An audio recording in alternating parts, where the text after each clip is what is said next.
കൊല്ലുകയായിരുന്നു. ഡൽഹിയിൽ നിന്നും ഭോപ്പാലിൽ നിന്നും സേലത്ത് നിന്നുമെല്ലാം നീ രജനിയെ ഫോണിൽ വിളിച്ചിട്ടുണ്ട്. പബ്ലിക് ബൂത്തിൽ നിന്ന് വിളിച്ചത് നീയല്ലാന്ന് വേണമെങ്കിൽ നിനക്ക് കോടതിയിൽ വാദിക്കാം. പക്ഷേ ആ സമയത്തെല്ലാം നീ സഞ്ചരിച്ചിരുന്ന ട്രെയിൻ അതാത് സ്റ്റേഷനുകളിൽ ഉണ്ടായിരുന്നു എന്നതിന് റെയിൽവേയുടെ ലോഗ് ബുക്ക് തെളിവാ.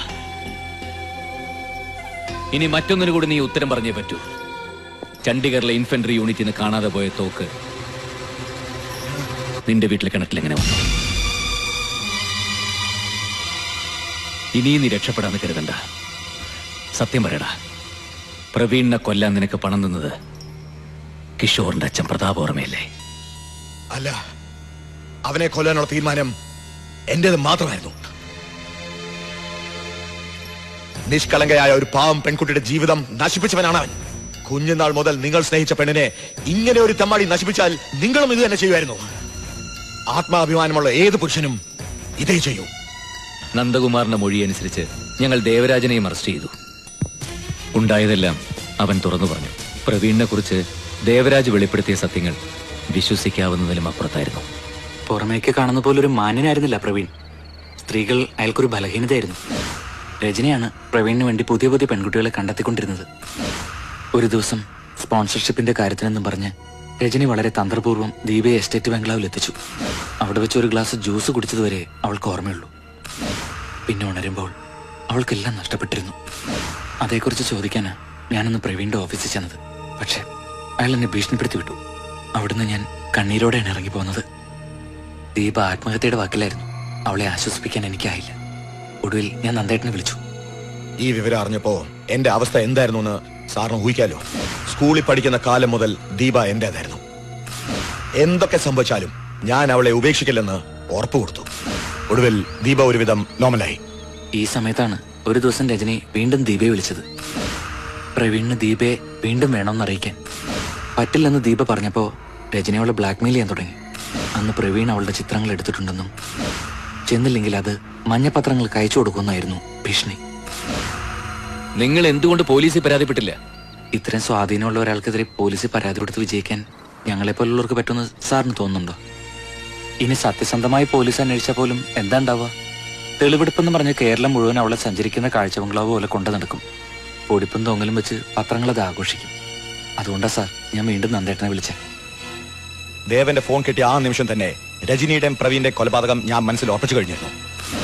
എത്രയും വേഗം നാട്ടിലെത്തി അവരെ കൊല്ലാനും ദീപയെ കല്യാണം കഴിക്കാനും ഞാൻ തീരുമാനിച്ചു. അന്ന് തന്നെ ലീവും എടുത്തു. പരിചയമില്ലാത്തവർക്ക് വേണ്ടി പ്രവീൺ രാത്രി വാതിൽ തുറക്കില്ല. അതിനാൽ രജനിയെ ഉപയോഗിച്ച് മാത്രമേ പ്രവീണിന്റെ ബംഗ്ലാവിൽ കയറാനാവൂന്ന് ഞങ്ങൾക്ക് മനസ്സിലായി. അതുകൊണ്ട് ഡൽഹിയിൽ നിന്ന് നാട്ടിൽ വരുന്ന ഒരു കസ്റ്റമറാണ് ഞാനെന്നും ഇഷ്ടം പോലെ പണം തരാമെന്നും പറഞ്ഞ് ഞാൻ അവളെ ഫോണിൽ വിളിച്ചു. ആ ട്രാപ്പിൽ അവൾ വീണു. പിന്നെ ഞങ്ങൾ പ്രവീണിന്റെ ശത്രുക്കളുടെ ഒരു ലിസ്റ്റ് എടുത്തു. അതിൽ കൃഷ്ണപ്രസാദ് ആയിരുന്നു ഏറ്റവും സൗകര്യം.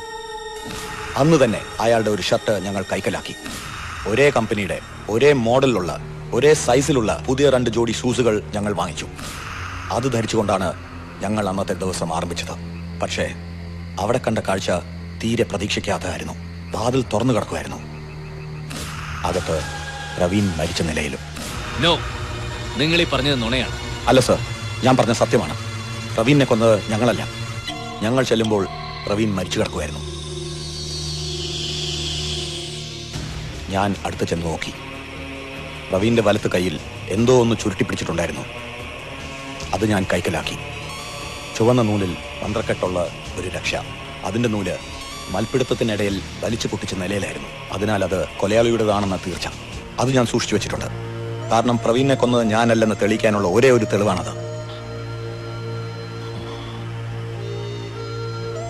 പ്രവീണിനെ കൊന്ന കുറ്റം എന്റെ മേൽ ആരോപിച്ചാൽ ആ തെളിവ് ഞാൻ കോടതിയിൽ സമർപ്പിക്കും. കാരണം പ്രവീണിനെ കൊന്നത് കൊട്ടാരത്തിനുള്ളിൽ തന്നെയുള്ള ആരോ ആണ്. പ്രവീൺ മരിച്ചാൽ ആർക്കാണ് ഏറ്റവും നേട്ടമുണ്ടാകുന്നെന്ന് നോക്കിയാൽ മതി സാർ, ആളെ കിട്ടും. പക്ഷെ രജനിയെ കൊന്നത് ഞങ്ങൾ തന്നെ.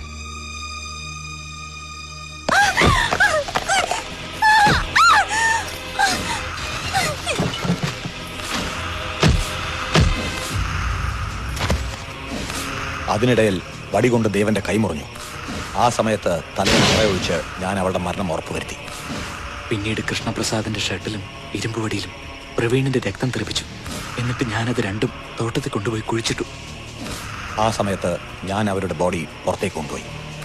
എന്നിട്ട് മുറിയിൽ പെർഫ്യൂം തളിച്ചു. ഒടുവിൽ തെളിവ് നശിപ്പിക്കാൻ വേണ്ടി ബോഡി കത്തിക്കുകയും ചെയ്തു. പോലീസിനെ വഴി തെറ്റിക്കുക എന്ന് ഒറ്റ ഉദ്ദേശമേ ഞങ്ങൾക്കുണ്ടായിരുന്നുള്ളൂ. സർ, മുരളീമോഹൻ ശരിക്കും നിരപരാധിയാ. അതുപോലെ തന്നെ ഞാനന്ന് പ്രവീണിനെ കാണാൻ ചെന്നപ്പോൾ അയാൾക്ക് ആരുടെയും ഫോൺ വന്നിരുന്നില്ല. നിങ്ങളെ കൺഫ്യൂസ് ചെയ്യിക്കാൻ വേണ്ടി ഞാൻ അപ്പം തൊന്നിരുന്നോണ പറഞ്ഞത്. നിങ്ങൾ എന്തിനാണ് പ്രീതുവിനെ കൊല്ലാൻ ശ്രമിച്ചത്? അതും പോലീസിനെ വഴി തെറ്റിക്കാൻ വേണ്ടി.